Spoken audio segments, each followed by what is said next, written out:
Top of the Sportsmax Zone for this Thursday, having missed out on the opportunity to qualify for Tier 1 of the CONCACAF Nations League, as well as direct qualification to the Gold Cup, Trinidad and Tobago Soca Warriors have now fixed their eyes on the overcoming Guadeloupe in the preliminary round of the tournament. On Wednesday, the Soca Warriors, through their head coach Angus Eve and communications manager Sean Fuentes, provided an update to the media on the team's preparation leading into the tournament. The press conference, Coach Eve highlighted that the Trinidad and Tobago Football Association opted to cancel an upcoming friendly international due to the ongoing TNT Premier League. In mid-March, which I choose, we were reached out for a game, and I choose to not take the match, simply because the local league here have to pick the two winners by May 28th. So I just thought that, we'd have been disrupting the teams. We did not want to disrupt the teams, so we didn't take the match. That would have been mid-May? Mid-May, sorry. Mid-May, sorry. So we didn't take the match simply because we didn't want to disrupt what the local clubs were doing. And because I like to take the local players to an international game so that they could play at that speed and at that level before I pick the final squad. Yeah, and Eve also indicated that there were 2 additional friendly matches scheduled for early June. However, those also had to be cancelled.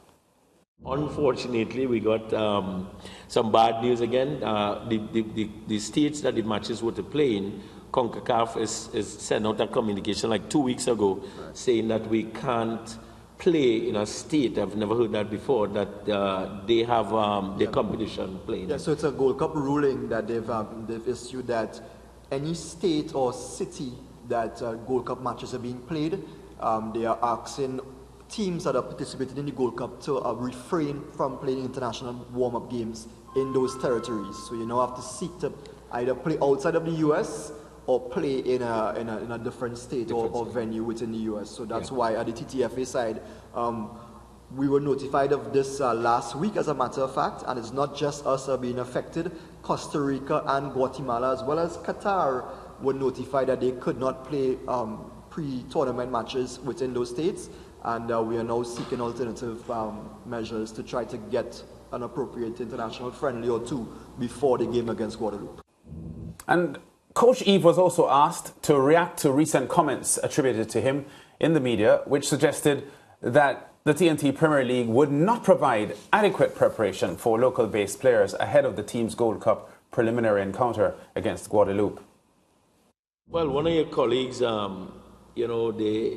sensationalize the headlines, and then people, because I've always said that local coaches do a fantastic job. If you read the body of the article, you will see that I said why I believe that the league is not up to the pace. And even if you speak to some of the guys, when you talk to Justin Garcia and Justin Sadu, and they would tell you that the games that we played in Jamaica was high intensity. The game against Bahamas was high intensity. I think that because the guys are now coming back from a long layoff of playing competitive football, and I said it in the article, it will take a time for them to build up to that international pace. And I believe hopefully by September, when the second phase of the league, and I've said that time and time again when I've said the league would not help us in the short term, it will help us more in the medium and long term. Yes, so joining us to discuss TNT's preparation is Communications Manager of the Trinidad and Tobago Football Association, Sean Fuentes. We just saw him on camera sitting and joining Angus Eve, meeting the press in a media conference just about lunchtime yesterday. Sean, welcome to the Sportsmax Zone. Great to have you on as usual. Trinidad and Tobago's football has been of keen interest to the Sportsmax Zone for several years now. Talk to us quickly, building on what we have just heard from Coach Eve, about the readiness for Guadeloupe, because as we saw in the press briefing, there are some plans that were scuppered by, missing out on some, I guess, crucial practice matches which would sharpen the team for the upcoming Guadeloupe assignment. Thanks for having us, Lance, and good evening to you and your viewers. Yeah, you're quite right about that. You would have heard Angus elaborating a bit more on that in the press conference that we decided to call yesterday, to bring the stakeholders up to scratch in terms of where our preparations are at this point in time towards a very crucial qualifying match. I don't think people understand the importance or the significance of this game, because it's actually going to be the first of 2 qualifiers for the CONCACAF Gold Cup. And why do we need to qualify for the Gold Cup? Because it's obviously going to have a significant impact as to where we're seated for World Cup qualification for 2026. As you mentioned earlier, we missed out on qualifying directly for the Gold Cup. We are no longer we missed the chance as well of being promoted to League A, so we're back into League B for CONCACAF Nations League. So it's very important that Trinidad and Tobago try to maximize every opportunity in the FIFA windows for the next 6 months to a year. In saying that, we would have received the news that we had to scrap 2 potential international friendlies that the TTFA would have finalized at least a month in advance to these matches. And this is because of the fact that CONCACAF has mentioned to us, as well as the Costa Rican FA, Qatar and Guatemala, that once they recognize that there were matches on the cards in the build-up to the Gold Cup, this is something that they would have known prior, but possibly would not have notified the respective member associations in advance, that they're asking us to refrain from playing within the district of Gold Cup matches. And this is because of commercial rights and other aspects of the CONCACAF Gold Cup that they are trying to avoid. And they are saying to us, though, that we are able to play matches within the US still. We just have to find an alternative venue in a state or city outside of where Gold Cup matches are being played. At least they're trying to cooperate with us. And I'm quite pleased to say, as a matter of fact, as of late of yesterday evening, the Trinidad and Tobago Football Association, through its Director of National Teams, Richard Piper, has been able to finalize a game against a Central American opposition that is going to be played potentially in Philadelphia on June the 11th. We'll be able to confirm that hopefully early next week once everything has been finalized. So it means that Angus will at least have a chance to play 1 international friendly on June 11th before we go into the match against Guadeloupe. 5 days. Yeah, good to hear that, Sean. You had a couple of friendlies late February going into March with victories over Jamaica and St. Martin as well, followed by your CONCACAF Nations League fixtures where you beat Bahamas and then drew 1-1 with Nicaragua. Back-to-back friendlies and competitive football in the space of a month or so. How much did that help to prepare the team for the June assignment? I think that would obviously have a significant impact for Angus and his staff, because they were able now to assess this pool of players. And I can tell you, based on how things are looking so far, despite the fact that we have the Premier League going on here and Angus is able to have a greater look at the home-based players, the majority of the players that you would have seen in the Nations League matches, they're going to form the bulk of the squad for the CONCACAF Gold Cup. But I must say that there are some players that have been knocking on the door and doing quite well in the Premier League that he continues to keep his eyes on.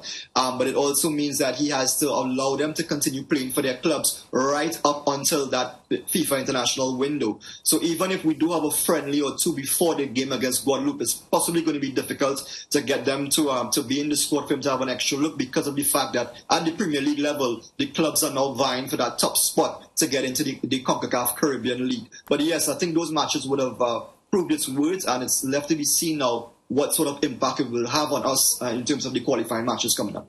Right, and Sean, of course, you're facing Guadeloupe June 16, which means, we have a short bit of time from now till then. You spoke about that one friendly that is supposed to be finalized, and we'll hear about it.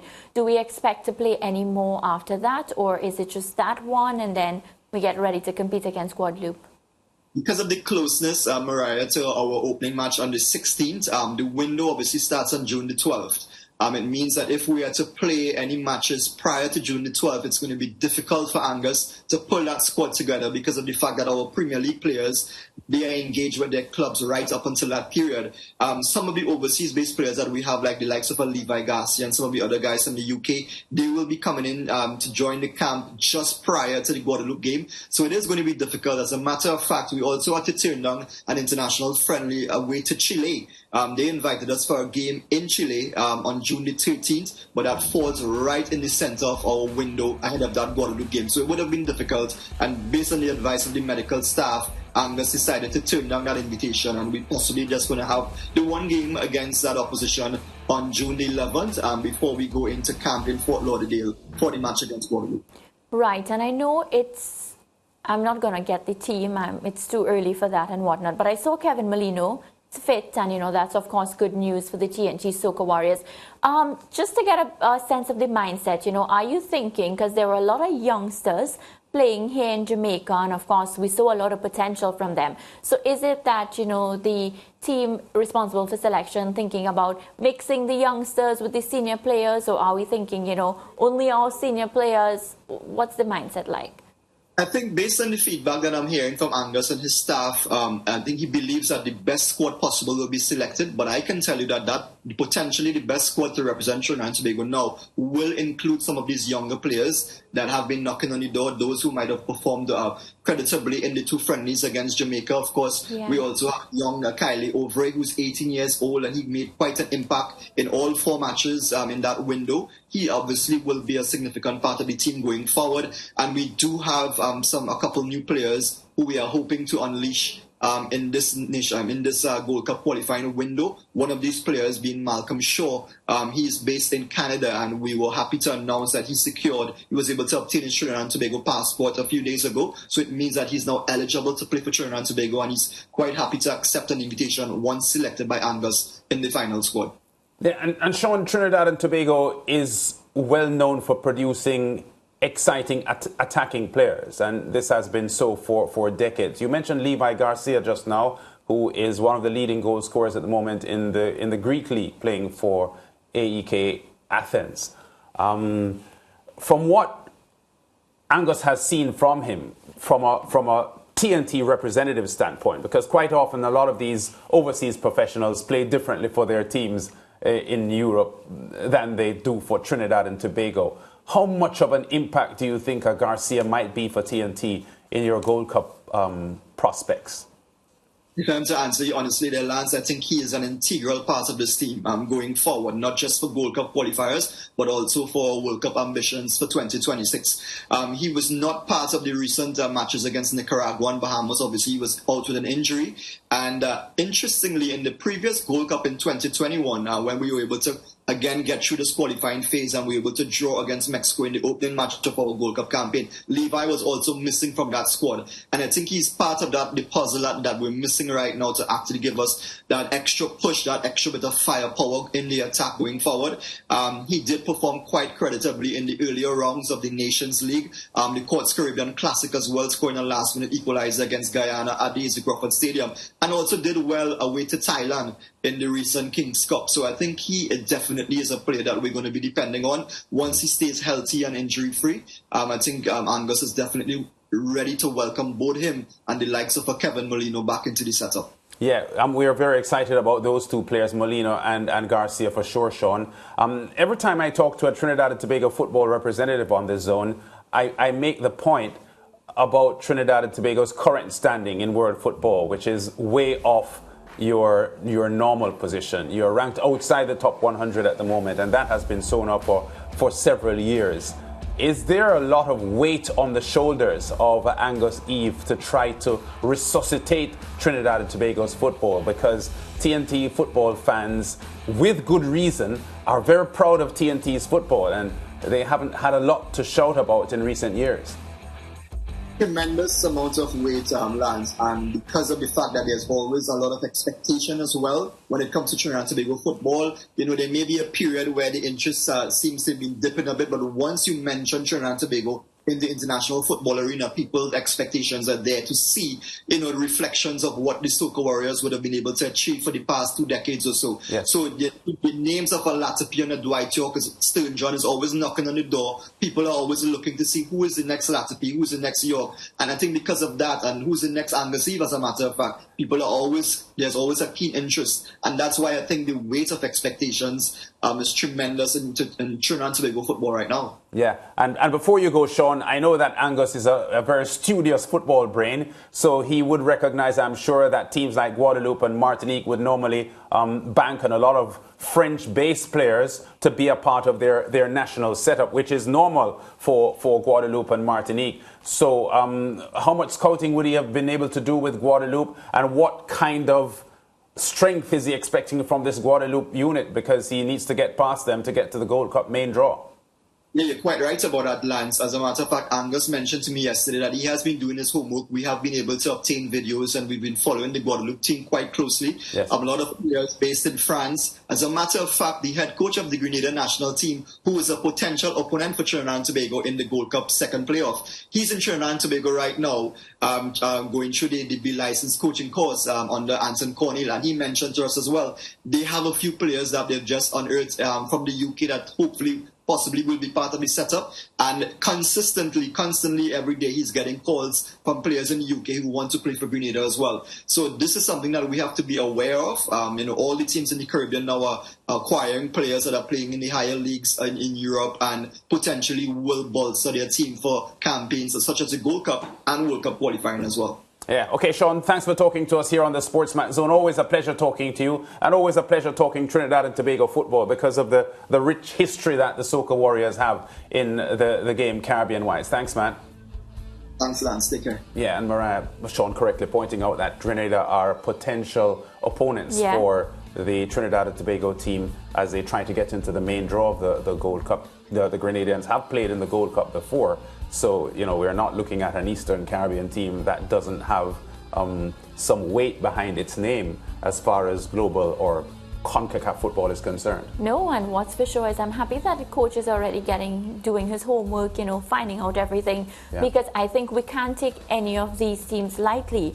As we say, football is played on the day, and each of these teams have their strengths. It's not as if, Lance, they're not improving day after day, game after game. Yeah. So I am very appreciative that, we're not taking any of the teams lightly. Yeah, can't take Grenada lightly at all. Trinidad and Tobago will know that well, because even way back in 1989, the first Shell Caribbean Cup football tournament before Mariah was born, TNT had to struggle to beat Grenada in the final of that 1989 Shell Caribbean Cup final, when the TNT strike squad was as hot as can be and only narrowly missed out qualifying for the World Cup, and the Grenadians gave them a big fight for their money.